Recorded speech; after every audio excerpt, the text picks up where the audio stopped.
à vous deux. Comment vas-tu? Eh ben, excellent. Le printemps est là, la saison estivale s'annonce bien, et puis le planning des activités aussi assez dense, on va dire, pour Espace Air Passion. Donc la saison 2023 paraît belle. Excellent. Bon, tout est ouvert alors, super. Alors Dominique, est-ce que tu peux commencer par te présenter et nous dire qui tu es? Alors donc je m'appelle Dominique Montel, je suis marié, j'ai 3 enfants, 2 petits-enfants, et je suis en retraite. Je suis en retraite de l'armée de l'air et de l'espace depuis quelques années, et je suis bénévole ici à Espace Air Passion, au musée Espace Air Passion à Angers. D'accord. Et du coup, est-ce que tu peux nous présenter un petit peu plus ce qu'est l'association Espace Air Passion et nous dire quel est ton rôle en son sein? Alors, le musée Espace Air Passion a bien évidemment une mission muséale. On vise à être un acteur du tourisme de l'Anjou et de la région Pays de la Loire, en proposant aux familles de venir découvrir l'histoire de l'aviation, qui est particulièrement riche en Anjou ici, et permettre à tous les membres de la famille, quel que soit l'âge, de venir passer un bon moment en s'amusant, mais aussi en découvrant cette histoire de l'aviation qui est ô combien intéressante. On essaye également de témoigner de notre passion qui nous anime. On a une deuxième mission qui est aussi la préservation du patrimoine aéronautique, et ça, c'est l'objet de l'association qui gère le musée, et c'est le groupement pour la préservation du patrimoine aéronautique. Nous avons des ateliers qui sont à la vue du public, et les visiteurs peuvent échanger avec les bénévoles qualifiés qui travaillent sur ces machines, puisqu'on restaure des appareils qui nous sont confiés, et pour certains, nous essayons de les remettre en état de vol. Toi-même, tu es pilote, Dominique? Alors moi, je vole depuis un peu plus d'un demi-siècle, en effet. J'ai commencé à voler en 1972. C'est à l'armée que tu as appris? Non, en fait, comme beaucoup de jeunes, je me suis intéressé à l'aviation tout petit. C'est mon oncle qui m'a donné le virus. En fait, c'est de sa faute à lui. Lui, il était ingénieur de l'aviation civile et pilote professionnel. Et puis, son cadeau d'anniversaire, pour mon anniversaire, chaque année, il m'emmenait faire un tour en avion. À 6 ans et demi, j'ai dit, un jour, je serai pilote. Et puis, comme beaucoup de jeunes, j'ai passé un examen qui s'appelle le brevet d'initiation aéronautique, donc c'est le BIA, qui existe toujours bien sûr aujourd'hui, et qui permet donc aux jeunes d'obtenir des bourses pour l'apprentissage du vol en planeur ou en avion. Et donc j'ai commencé par là. Et puis après, donc j'ai fait un camp aéronautique de 5 semaines. Je suis revenu avec un brevet de pilote de planeur et puis également 5 heures de vol en avion. Et puis ensuite, j'ai passé les tests pour être pilote dans l'armée de l'air. Et tout s'est bien passé jusqu'à la visite médicale où là, malheureusement, on a découvert que j'étais très légèrement daltonien. Je l'ignorais totalement. D'accord. Et donc, une barrière est descendue et la porte s'est refermée pour être élève pilote dans l'armée de l'air. Donc, je suis quand même rentré, mais avec un métier au sol. Et j'étais dans un premier temps dans les télécommunications comme sous-officier. Puis après, j'ai passé un concours interne. L'armée de l'air et de l'espace fonctionne beaucoup comme ça avec la promotion interne pour devenir officier. Et là, en fait, la direction du personnel m'a enlevé la télé et j'ai gardé la communication. Et je suis resté communicant donc pour l'armée de l'air et de l'espace, le ministère de la Défense, jusqu'à quasiment 2010, puisque j'ai quitté l'armée de l'air d'active en 2004 et j'ai travaillé ensuite comme civil indépendant, mais je faisais aussi de la réserve opérationnelle jusqu'en 2010.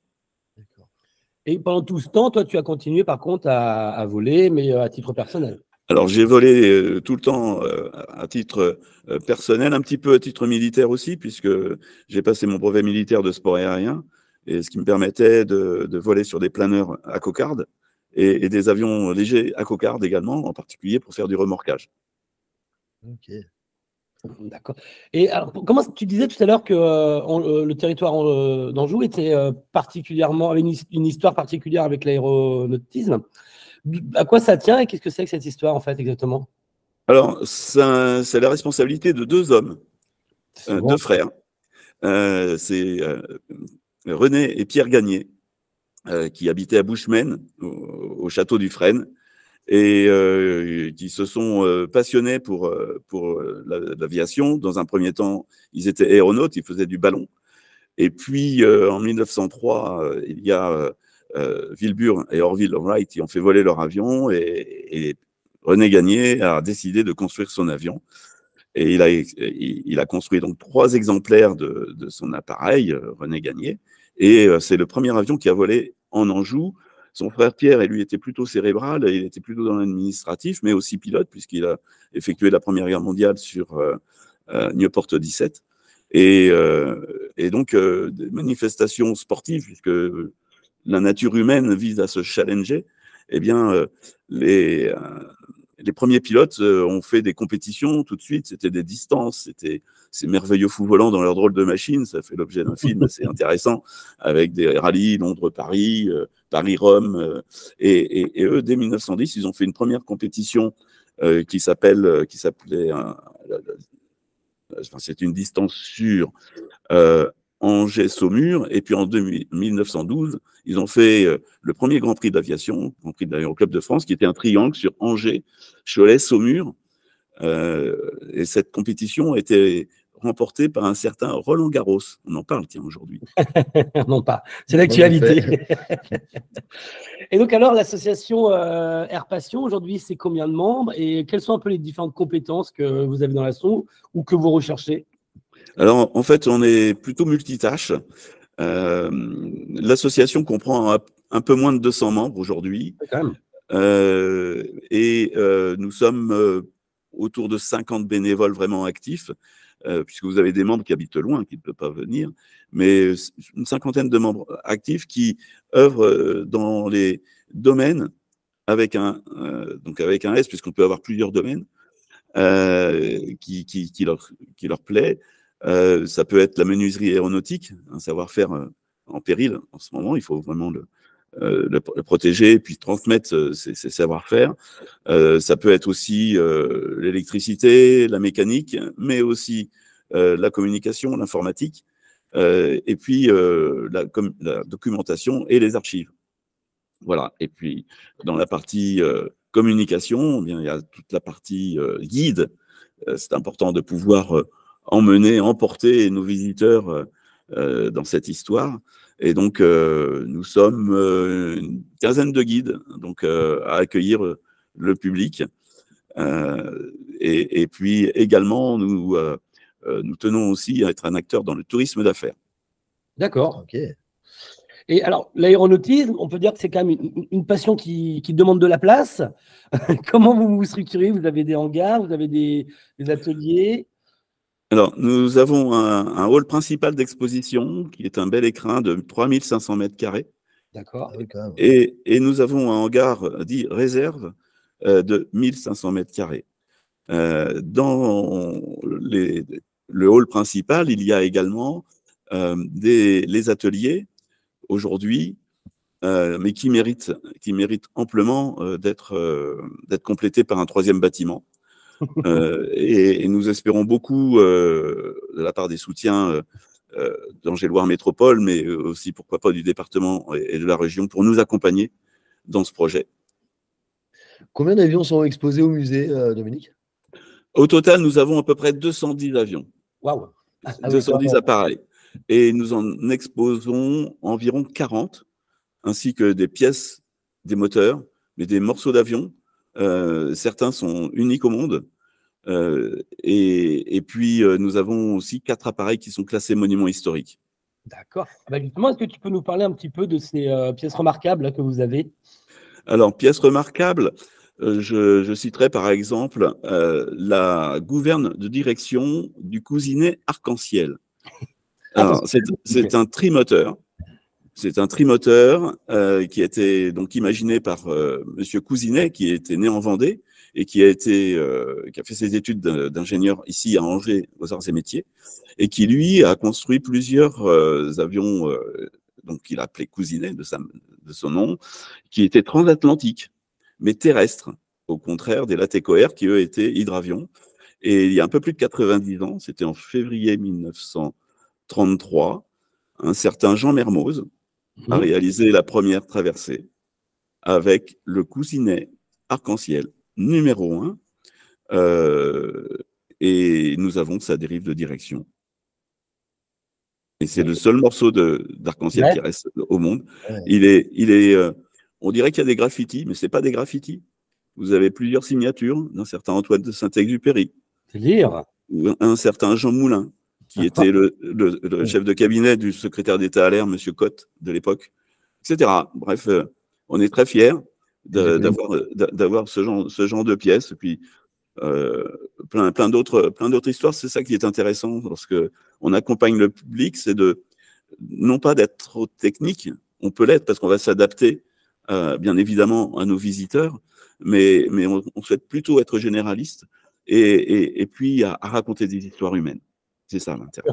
Les voyages, bien sûr. Ouais, les voyages, le rêve. Voilà. Et parmi ces avions qui sont exposés, certains sont-ils encore en état de vol? Alors oui.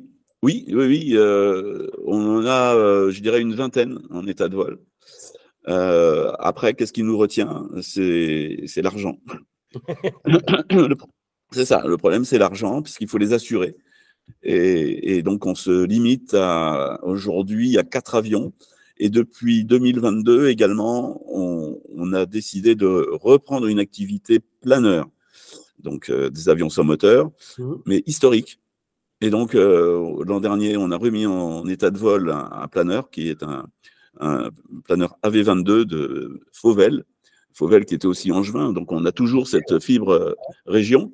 Et nous remettons en vol dans quelques semaines, j'allais dire quelques jours, puisque ça sera fait avant la fin juin de 2023, un Breguet 904, le numéro 18, qui a été donc Breguet de Louis Breguet, un planeur de 1958 qui a été dessiné par un angevin encore, Jean Caïla. Et il y en a eu 18 qui ont été construits, ils ont été utilisés dans les centres nationaux de vol à voile jusqu'en 1983. Et puis ensuite, les centres nationaux de vol à voile les ont cédé pour les remplacer par des machines plus modernes. Et certains clubs de planeurs ont eu la chance de se voir affecter un Breguet 904. Et nous, on vient d'en remettre donc sa restauration quasiment finie, puisqu'il doit passer maintenant l'examen pour obtenir son certificat de navigabilité la semaine prochaine. Et puis, dans quelques jours, on espère pouvoir le remettre en vol.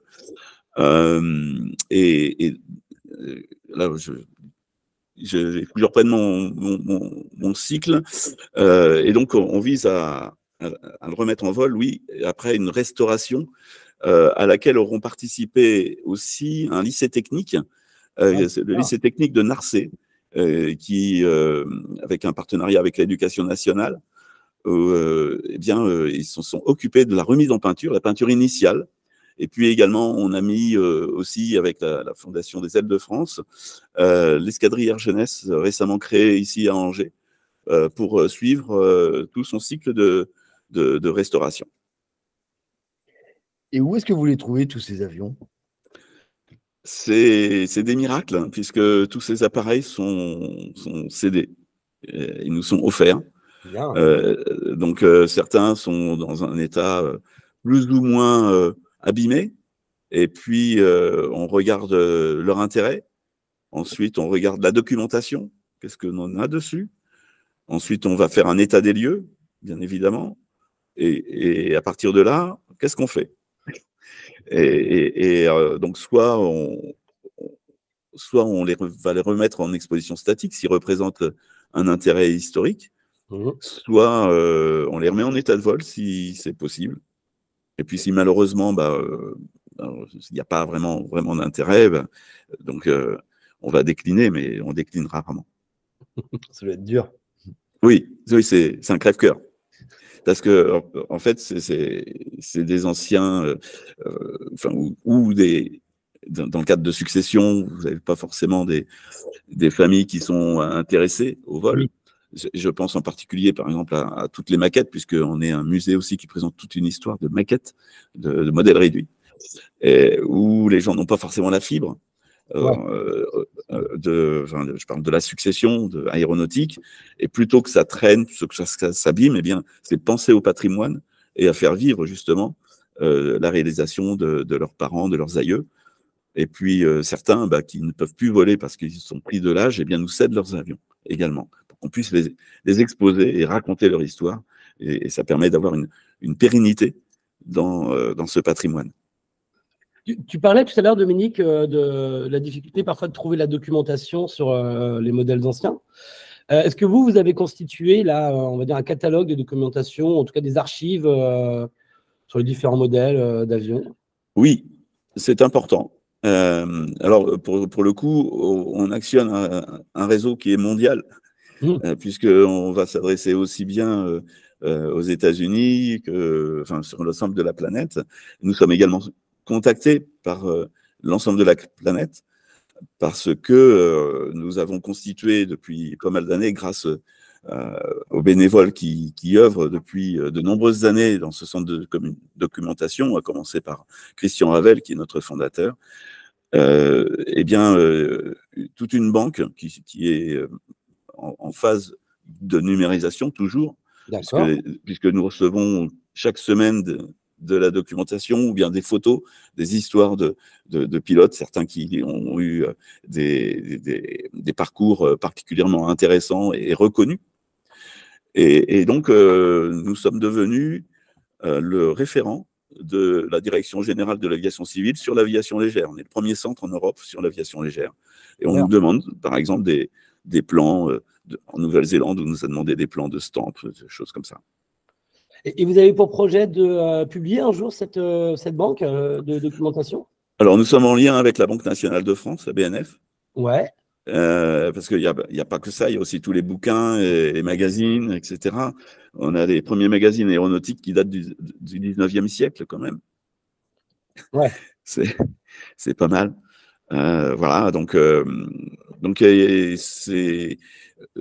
ne peut pas publier tout ça, c'est pas possible. En revanche, nous sommes ouverts, bien évidemment, à des chercheurs, à des étudiants, à des journalistes qui peuvent venir consulter et travailler sur ce que l'on a.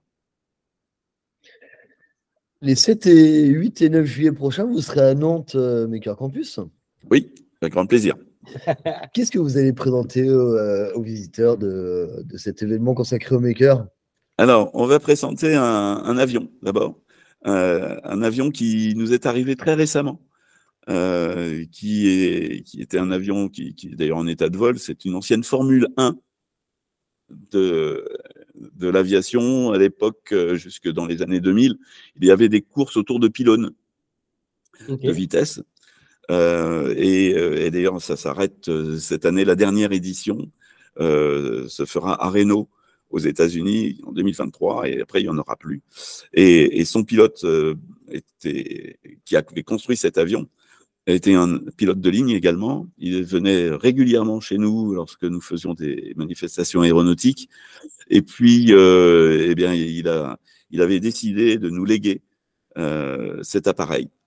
Et donc, à son décès, eh bien, nous avons récupéré l'avion et on est très fiers de rendre hommage à sa mémoire et d'exposer cet avion, qui est très joli au demeurant. C'est le Lacardo, L-A-G-A-R-D-O. Et puis, nous serons aussi avec un simulateur de vol, planeur. Excellent. Accessible donc, aux enfants, je dirais, à partir de 10 ans jusqu'à 85 ans, à peu près. Pour simuler un vol en planeur, une cabine de biplace bijave. Et puis, nous serons aussi avec un stand de présentation du musée, Espace Air Passion. Et enfin, et ça c'est très important, nous allons proposer une animation de maquettes. Donc, aux enfants, leur proposer de construire leur première maquette d'avion en balsa. Et donc, on a prévu de venir avec des animateurs qui vont proposer aux enfants. Je n'ai pas les dates précises également, mais je crois que ça va être essentiellement le samedi et le dimanche. Génial. Ça donne envie. Oui. Excellent. Et une dernière petite question, si tu devais choisir un avion coup de cœur. Est-ce que je peux avoir un joker et ne pas répondre à la question parce que Il y en a trop. parce que je les aime tous. D'abord, c'est pour moi c'est la récompense, c'est un petit peu le retour sur investissement pour un bénévole de voir la finalité et puis également de monter dans les avions du musée qui ont été restaurés sur des milliers d'heures par mes amis mécanos. Eh bien, c'est de leur rendre hommage également. Et donc, on y tient comme la prunelle de nos yeux, quoi. Ils sont tous beaux, que ce soit le Piper L4H, que ce soit le Potes 60, le Morane 733, l'Emeraude, le Morane Saunier 505, etc. Ils sont tous beaux. Ouais, super. Bon, en tout cas, nous, on a hâte de vous accueillir en juillet sous les nefs à Nantes. Oui. Et sinon, ceux qui veulent vous voir à Angers, alors, Oui, bien sûr. le musée il est ouvert toute l'année ou il y a une période, une saison? Alors, le musée est ouvert toute l'année, pardon, avec deux périodes principales. Une période qui va de mi-avril à mi-octobre, où là, on est ouvert tous les jours, sauf le lundi. Alors, hors période scolaire, on est même ouvert en juillet-août, on sera ouvert de 10h à 13h et de 14h à 18h tous les jours, sauf le lundi. Et puis, quand c'est en période scolaire, là, on est ouvert uniquement les après-midi, de 14h à 18h, sauf le lundi. D'accord. Voilà. Et puis, également, les associations peuvent totalement nous contacter pour faire des visites de groupe.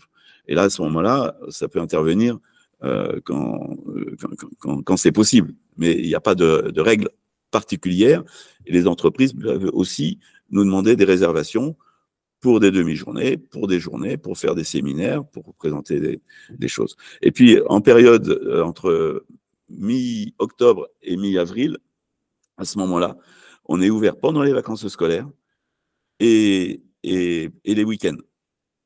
D'accord. En période scolaire. Voilà.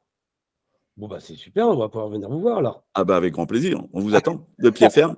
Bah, merci beaucoup Dominique, c'était passionnant. J'ai hâte Ouais. d'en savoir un peu plus avec toi à Nantes Maker Campus, autour des avions cette fois-ci, et avec l'équipe de Air Passion qui sera avec toi, j'imagine, pour cet événement. Voilà, avec grand plaisir. Merci Eh ben, de votre merci accueil. Merci, Dominique. Merci de votre À accueil. bientôt. À bientôt. Au revoir.